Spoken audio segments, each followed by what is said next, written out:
नमस्कार, ये आकाशवाणी शिमला है। अब आप प्रभा शर्मा से प्रादेशिक समाचार सुनिए। प्रधानमंत्री नरेंद्र मोदी आज नई दिल्ली में भाजपा की राष्ट्रीय पदाधिकारियों की बैठक में शामिल हुए। उन्होंने पार्टी पदाधिकारियों को संबोधित किया और उनका मार्गदर्शन किया। 2 दिन की इस बैठक की अध्यक्षता पार्टी अध्यक्ष जेपी नड्डा ने की। बैठक में पार्टी की भावी रणनीति पर चर्चा की गई।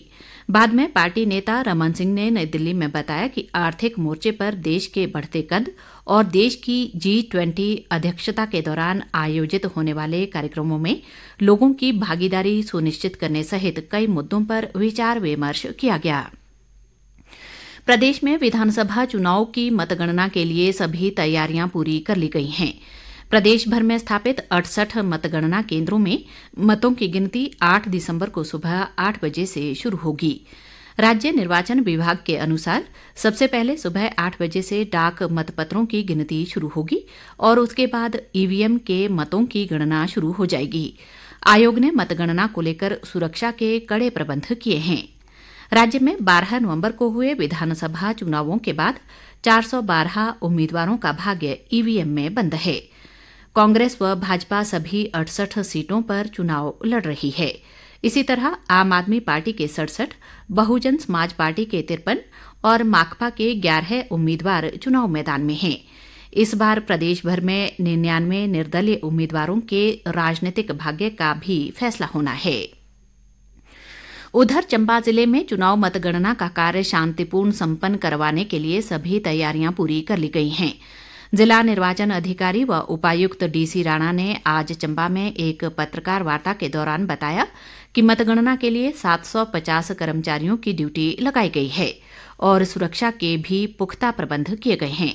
उन्होंने बताया कि चंबा के पॉलिटेक्निक कॉलेज सरोल और मेडिकल कॉलेज सरोल में सुबह 8 बजे से मतगणना शुरू होगी। हमीरपुर जिला निर्वाचन अधिकारी व उपायुक्त ने आज बड़सर में स्ट्रांग रूम और मतगणना हॉल का निरीक्षण किया। इस दौरान उन्होंने बड़सर विधानसभा क्षेत्र की मतगणना के लिए किए जा रहे विभिन्न प्रबंधों का जायजा लिया। देवश्वेता बनिक ने बड़सर में निर्माणाधीन मिनी सचिवालय के कार्यस्थल का भी निरीक्षण किया और संबंधित अधिकारियों को जरूरी दिशा निर्देश जारी किए। सोलन जिले में विधानसभा चुनाव की मतगणना के लिए 5 केंद्र स्थापित किए गए हैं और प्रत्येक मतगणना केंद्र में 14 टेबल ईवीएम और 1 टेबल इलेक्ट्रॉनिक रूम से प्रेषित पोस्टल बैलेट के लिए लगाए जाएंगे। जिला निर्वाचन अधिकारी व उपायुक्त कृतिका कुल्हारी ने ये जानकारी देते हुए बताया कि मतगणना हॉल में मोबाइल फोन ले जाने पर प्रतिबंध रहेगा। उन्होंने कहा कि जिले में 7,481 पोस्टल बैलेट मतदाता हैं, जिनमें से 6,981 को पोस्टल बैलेट जारी किए गए हैं। जिला निर्वाचन अधिकारी ने इनमें से 3 दिसंबर तक 4,239 पोस्टल बैलेट प्राप्त किए गए हैं। किन्नौर जिले में विधानसभा चुनाव के दौरान 427 पोस्टल बैलेट भेजे गए थे, जिनमें से अब तक 319 रिटर्निंग अधिकारी के पास पहुंच गए हैं। जिला रिटर्निंग अधिकारी मेजर शशांक गुप्ता ने बताया कि चुनाव के दौरान जिले के बाहर सेवा देने वाले पुलिस व होमगार्ड जवानों को 423 मतपत्र दिए गए थे। उन्होंने कहा कि बचे हुए पोस्टल बैलेट पेपर 8 दिसंबर को सुबह 8 बजे तक पहुंच जाने चाहिए। इसके बाद डाक मतपत्र मान्य नहीं होंगे। आज विश्व मृदा दिवस मनाया जा रहा है। स्वस्थ मृदा और मृदा संसाधनों के सतत प्रबंधन के महत्व पर बल देने के लिए हर वर्ष 5 दिसंबर को ये दिवस मनाया जाता है।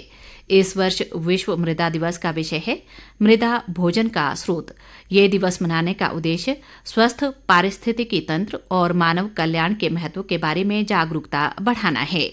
राजकीय महाविद्यालय धर्मशाला में विश्व मृदा संरक्षण दिवस पर एक कार्यक्रम का आयोजन कर विद्यार्थियों को इस दिन के महत्व के बारे में जानकारी दी गई। इसी के साथ ये समाचार बुलेटिन समाप्त हुआ। नमस्कार।